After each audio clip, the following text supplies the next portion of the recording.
പൃഥ്വിരാജ് ആളൊരു സുന്ദരനാണ്, നല്ല നടനാണ്, നല്ല ആക്ഷൻ കിങ്ങാണ്, ഒക്കെ ശരി തന്നെ, നല്ലൊരു സംവിധായകനുമാണ്. പക്ഷേ സ്ത്രീകളുടെ ശാപം കുറച്ച് പിടിച്ചു വാങ്ങിയിട്ടുണ്ട്, അത് പറയാണ്ടിരിക്കാൻ പറ്റില്ല. ഒന്നാമത്തത് നമ്മുടെ നവ്യ നായർ ആദ്യത്തെ പടത്തിൽ അഭിനയിച്ച നായകനാണ്. അപ്പോൾ നവ്യ നായർ കുറേ പടങ്ങളിൽ അഭിനയിച്ചത് വലിയ സ്റ്റാറായിരിക്കുന്ന സമയത്താണ് ഈ പൃഥ്വിരാജ് സിനിമയിലേക്ക് വരുന്നത് തന്നെ. അങ്ങനെ അതിൽ അഭിനയിച്ചപ്പോൾ എല്ലാവരും പറഞ്ഞു പൃഥ്വിരാജ് അതുപോലെ തന്നെ നവ്യ നായരും പ്രേമത്തിലാണ് കല്യാണം കഴിക്കുന്നത്. പക്ഷെ അവരെ ഇടയിൽ അങ്ങനെ ഒരു സംഭവം ഉണ്ടാകുന്നില്ല, അവർ വെറും ഫ്രണ്ട്ഷിപ്പ് മാത്രമായിരുന്നു. അത് അവിടെ നിൽക്കട്ടെ നിൽക്കാം. അത് കഴിഞ്ഞ് പൃഥ്വിരാജ് ഇവിടെ 2-3 കുറച്ച് പടങ്ങളിലൊക്കെ അഭിനയിച്ചു, കുറച്ച് വിലക്കും കാര്യങ്ങളൊക്കെ ഇവിടെ അനുഭവിക്കേണ്ടി വന്നു. അങ്ങനെ വിനയൻ്റെ പടത്തിൽ മാത്രമായി അഭിനയം. അത് കഴിഞ്ഞപ്പോൾ മൂപ്പര് ഇവിടെ തട്ടകം മാറ്റാം എന്ന് വിചാരിച്ചിട്ട് മൂപ്പര് തമിഴിലേക്ക് പോയി. തമിഴ് ആ കാലത്ത് കുറച്ച് നല്ല പടങ്ങളിൽ മൂപ്പർക്ക് കിട്ടി. അതുപോലെ കിട്ടിയൊരു പടമാണ് പാരിജാതം എന്ന് പറഞ്ഞൊരു പടം. ആ പടത്തിലെ നായിക ശരണ്യ എന്ന് പറഞ്ഞു കഴിഞ്ഞാൽ നമ്മുടെ ഭാഗ്യരാജൻ്റെ മകളാണ്. ഭാഗ്യരാജ് പൂർണിമയ്ക്ക് 2 മക്കളുണ്ട്, ഒരു ആൺകുട്ടിയും ഒരു പെൺകുട്ടിയും. അതിൽ പെൺകുട്ടി അവൾ ആദ്യമായിട്ട് അഭിനയിച്ച പടമാണ് പാരിജാതം. നായകൻ പൃഥ്വിരാജ്. ഇവർ 2 പേരും ആ പടത്തിലെ അഭിനയത്തോടുകൂടി ഭയങ്കര പ്രേമമായി. നല്ല സുന്ദരിയാണ്. അതിപ്പോൾ അവരങ്ങനെ പ്രേമമായി, എല്ലാവരും അറിഞ്ഞു. ഭാഗ്യരാജിന് അതിൽ സന്തോഷമുള്ളൂ.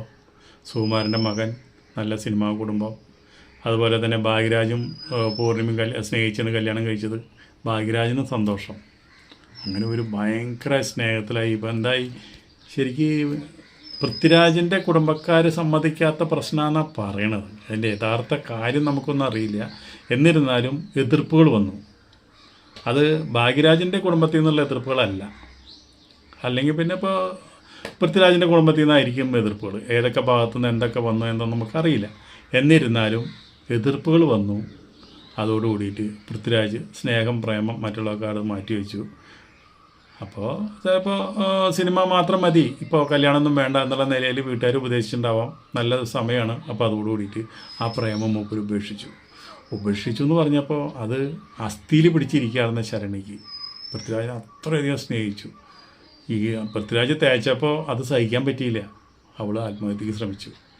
ആത്മഹത്യക്ക് വെച്ച് മരണത്തിൽ നിന്ന് ഒരു തുള്ളിക്ക് രക്ഷപ്പെട്ടു. അത് കഴിഞ്ഞതോടെ ഈ ഭാഗ്യരാജിന് മനസ്സിലായി, ഇനി മങ്ങളവിടെ നിർത്തിയാൽ ശരിയാവില്ല, എത്രയും പെട്ടെന്ന് പഠിപ്പ് എന്ന് പറഞ്ഞ് വിദേശത്ത് അവർ ബന്ധുക്കളൊക്കെ ഉണ്ട്, അങ്ങോട്ട് പറഞ്ഞു വെച്ചു. അവിടെ ചെന്നിട്ടും പഠിപ്പ് മറ്റുള്ള കാര്യങ്ങളൊന്നും ശ്രദ്ധിക്കാണ്ട് ഇതെന്നെ ചിന്തിച്ച് ഇരുന്നിട്ട് ആ കുട്ടി ഒരുപാട് ബുദ്ധിമുട്ടി. അത് കഴിഞ്ഞ് പഠിപ്പ് കഴിഞ്ഞു. അത് കഴിഞ്ഞ് ഇപ്പോഴും വിദേശത്ത് തന്നെയാണ്.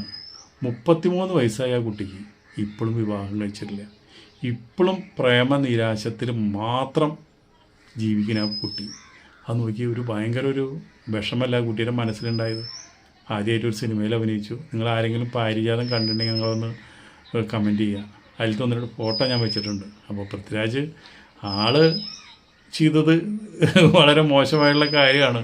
ഇതുപോലെ സ്നേഹിക്കാൻ വെച്ചിട്ടുണ്ടെങ്കിൽ ആരെ എതിർത്താലും കല്യാണം കഴിക്കാമായിരുന്നു എന്നാണ് നമ്മൾ പറയാം. എന്തുകൊണ്ടും ഭാഗ്യരാജൻ്റെ കുടുംബം നല്ലൊരു ഒത്തുചേരലായേനെ.